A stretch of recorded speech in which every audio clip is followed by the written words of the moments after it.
Friends, आज हम GNM और बीएससी के अकॉर्डिंग टू सिलेबस के हिसाब से हम पढ़ेंगे first unit anatomy and physiology का, जो है सेल बायोलॉजी। सेल बायोलॉजी का फर्स्ट टॉपिक जो है वो है सेल। अगर हम सेल की डेफिनेशन की तरफ जाएंगे, सेल की डेफिनेशन आपको ये है, it is a basic structural and functional unit of life. ये क्या है? एक स्ट्रक्चरल एंड फंक्शनल यूनिट हमारी बॉडी का है, वो है एक सेल। अब ये स्ट्रक्चरल क्या है एंड ये फंक्शनल क्या है? हमारी बॉडी को अगर कोई किसी चीज़ से शेप मिलती है वो है सेल। अगर हमारी बॉडी कुछ भी काम परफॉर्म करती है वो इसी सेल की वजह से होता है। हम इस एनवायरनमेंट में या इस अर्थ पे जो भी माइक्रो ऑर्गेनिज्म है वो इसी सेल से ही बना है। हमारे माइक्रो ऑर्गेनिज्म या आपके लिविंग थिंग्स आपको दो टाइप के मिलेंगे। एक वो लिविंग थिंग जो एक सेल से बनता है, एक सेल से बनता है, और दूसरा जिसके पास बहुत सारे सेल्स हैं। जो एक सेल से है उसको बोले हम यूनिसेल्यूलर। जो एक सेल है उसको बोले हम यूनिसेल्यूलर। और जो बहुत सारे सेल से बनी है, एक से लेकर ज्यादा, उसको बोलते हैं हम मल्टी सेल्यूलर। ये आपके दो टाइप के आपके सेल्स मिलेंगे। One is a unicellular, example आपका बैक्टीरिया है। इसका मल्टी सेल्यूलर, हम एज अ इंसान, as a humans are the best example of the multicellular, क्योंकि हम एक सेल से नहीं बने हैं, हमारे पास मिलियंस एंड ट्रिलियंस सेल्स पाए जाते हैं। ठीक है, अब ये सेल को किसने डिस्कवर किया है? बहुत सारे साइंटिस्ट आए, उन्होंने अलग अलग थ्योरी दिया है। जो फर्स्ट साइंटिस्ट था जिसने सेल को डिस्कवर किया था वो आ गया था 1665 में। उस साइंटिस्ट का नाम था रॉबर्ट हुक। रॉबर्ट हुक कौन था? इसने फर्स्ट सेल को डिस्कवर किया था कब? 1665 में। बट जो इसने सेल को डिस्कवर किया था, ये रॉबर्ट हुक ने, वो सेल डेड थी। हम बोलेंगे रॉबर्ट हुक ने सेल को डिस्कवर किया था but the cell was dead. Dead cell को डिस्कवर किसने किया? रॉबर्ट हुक ने। डेड सेल को डिस्कवर करने वाला रॉबर्ट हुक था। उसके बाद 10 साल के बाद और एक साइंटिस्ट आया, उसका नाम था एंटोन लीवनहुक। एंटोन वैन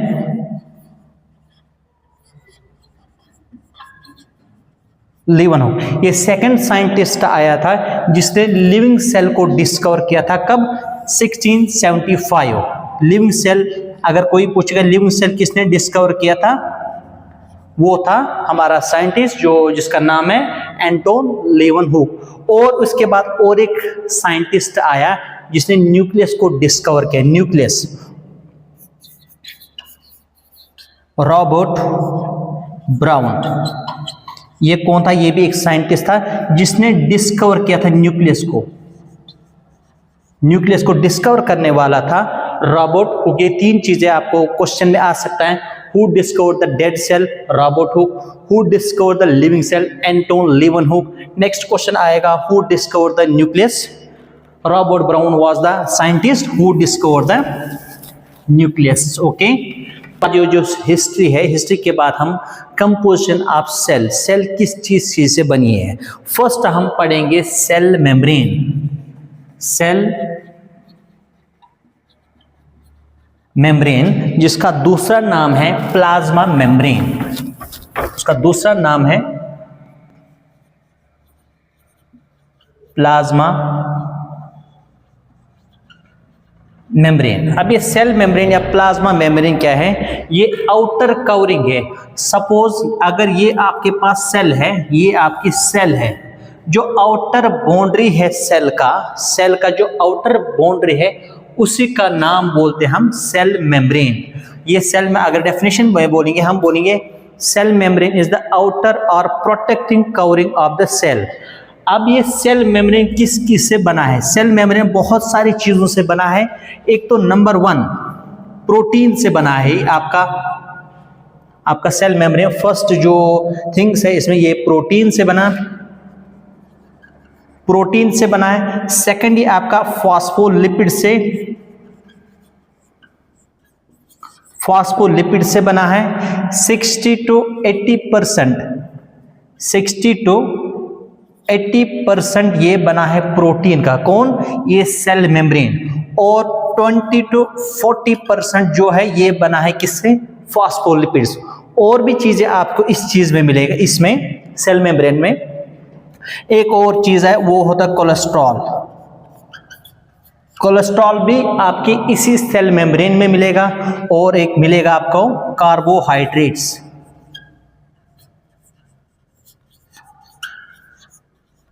सो हम बोलेंगे the composition of the cell membrane. अगर सेल मेम्ब्रेन बना है, ये बना है प्रोटीन से, फॉस्फोलिपिड से, कोलेस्ट्रॉल एंड कार्बोहाइड्रेट से। अब देखेंगे यहां पर, हम देखेंगे यहां पर स्ट्रक्चर अगर देखेंगे हम सेल मेम्ब्रेन का। अगर ये आपका एग्जांपल, ये आपका सेल मेम्ब्रेन है, ये here is the cell membrane.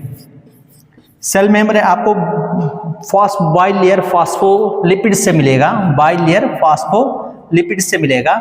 ये रहा आपका बाइलेयर फॉस्फोलिपिड्स, ये आपका फॉस्फोलिपिड्स है। इनके बीच में आपको प्रोटीन्स मिलेगा। प्रोटीन्स मिलेगा आपको दो टाइप के प्रोटीन्स मिलेगा, एक तो इंट्रिंसिक प्रोटीन, सेकंड है एक्सट्रिंसिक प्रोटीन। यहां पर आपके दो टाइप के प्रोटीन मिलेगा, इंटरनल प्रोटीन और एक्सटर्नल प्रोटीन, या उसी को हम बोलते हैं इंट्रिंसिक और एक्सट्रिंसिक। इंट्रिंसिक प्रोटीन वो प्रोटीन है जो आपके मेम्ब्रेन के अंदर है या टुवर्ड द साइटोप्लाज्मा के साइड में जो आपको यहां पर प्रोटीन मिलेगा, उनको बोलेंगे इंट्रिंसिक प्रोटीन।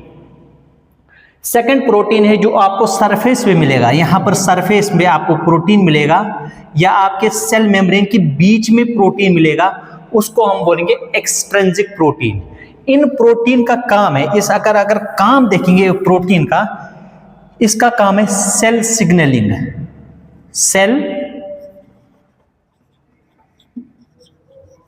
सेल सिग्नलिंग का बेस्ट का अगर काम है वो है प्रोटीन्स का। और ये क्या और एक काम है इसका, रिसेप्टर्स बनाता है ये। किसके लिए? हार्मोन्स के लिए, हार्मोन्स हो या आपका ड्रग्स हो। So the proteins which there are two types of the proteins, एक तो इंट्रिंसिक प्रोटीन, दूसरा है एक्सट्रिंसिक प्रोटीन। इनका काम क्या है प्रोटीन्स का? सेल सिग्नलिंग और रिसेप्टर बनाना है। रिसेप्टर किसके लिए बनाना? हार्मोन्स के लिए या आपके ड्रग्स के लिए। कोई भी मेडिसिन खाते हैं उसके लिए रिसेप्टर बनाता है कौन? आपका सेल मेम्ब्रेन। और सेल मेम्ब्रेन में आपको क्या मिलेगा? Phospholipids, bilayer phospholipids. फॉस्फोलिपिड्स में क्या आपको मिलेगा? ये जो हेड वाला पार्ट है, हेड पार्ट आपका फॉस्फोलिपिड्स है। इसका काम क्या है इन फॉस्फोलिपिड्स का? इसका काम भी है, ये हाइड्रोफिलिक भी हो सकता है, ये हाइड्रोफोबिक भी हो सकता है। ये जो हेड वाला पार्ट है, ये दिस पार्ट, ये हाइड्रोफिलिक पार्ट है, हाइड्रोफिलिक पार्ट, फिलिक। और ये जो टेल है ये हाइड्रोफोबिक है।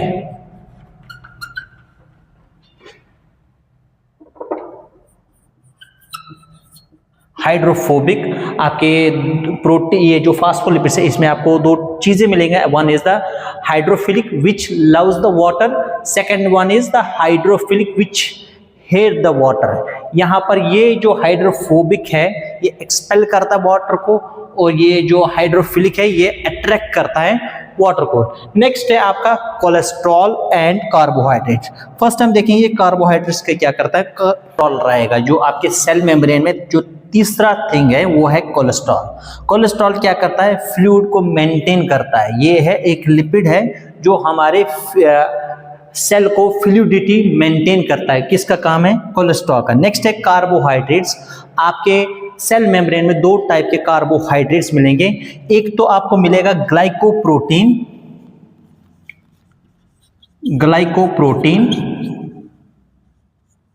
Glycoprotein and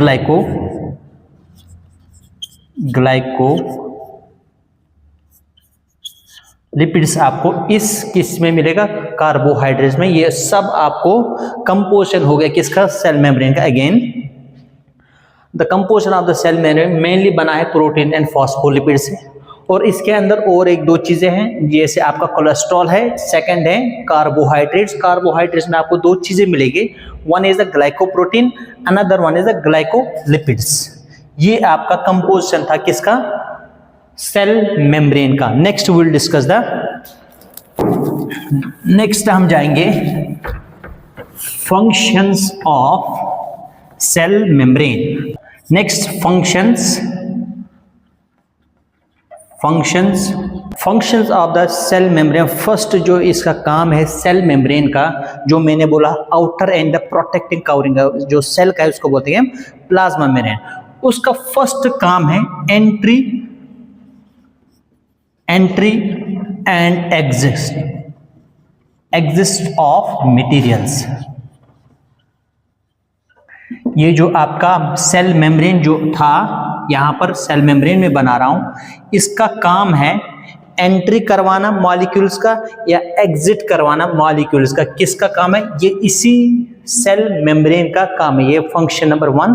function number second function जो है हमारे प्लाज्मा मेम्ब्रेन का, it acts as a semi permeable membrane. इसका काम है acts as a semi permeable membrane. Semi permeable membrane का आप जानो, इसका काम होता है सिलेक्टिव चीज को एक्सेप्ट करना या सिलेक्टिव चीज को इंटर करना है। कहाँ, सेल के अंदर। जो भी हमें बाहर से अंदर लाना, जो भी हमें सेल के अंदर चाहे, वो कौन करवाता है, यही सेल मेम्ब्रेन करवाता है। इसीलिए इसको बोलते हैं it acts as a semi permeable membrane. ये सेकंड फंक्शन है किसका, सेल मेम्ब्रेन का। थर्ड फंक्शन है हमारे सेल मेम्ब्रेन का, जो थर्ड फंक्शन है वो है endocytosis and exocytosis. Endocytosis and number 4 one is exocytosis. दो आपका इसका काम है, endocytosis and exocytosis. Endocytosis means बाहर से चीजें अंदर करना, उसको बोलते हैं endocytosis. Second one is exocytosis. यहां पर भी molecules inside outside to inside होता है। ये हो गया आपका एंडोसाइटोसिस एंड एक्सोसाइटोसिस। नेक्स्ट है आपका सेल मेम्ब्रेन का और एक काम है, ये रिसेप्टर बनाता है। रिसेप्टर किसके लिए बनाता है, ये रिसेप्टर बनाता है आपके ड्रग्स के लिए या आपका हार्मोन्स के लिए। ये क्या बनाता है, रिसेप्टर्स बनाता है। सेल मेम्ब्रेन पे आपका बहुत सारे रिसेप्टर मिलेंगे जो रिसीव करते हैं किसको, ड्रग्स को और हार्मोन्स को, ये एक्सेप्ट करते हैं। नेक्स्ट है इसका काम है डिफ्यूजन करवाना है। सेल मेम्ब्रेन का काम और एक है डिफ्यूजन करना। अब ये डिफ्यूजन क्या है, from higher concentration to lower concentration. Molecules are passing for higher concentration to lower concentration. Again, अगर यहां पर किसी मॉलिक्यूल्स की कंसंट्रेशन ज्यादा है और यहां पर कम है, वो ऑटोमेटिकली क्या होगा, from higher molecules will move from higher concentration to lower concentration. इस टर्म को बोलते हैं डिफ्यूजन। ये थे फंक्शंस किसका, आपके सेल मेम्ब्रेन का। Again, what are the functions of the cell membrane. First मैंने बोला है entry and exit of the material. Different types of materials, entry भी होती है और एग्जिट भी होता है।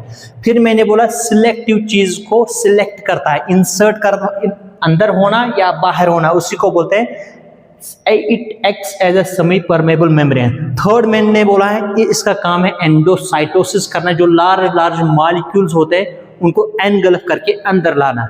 Endocytosis and exocytosis.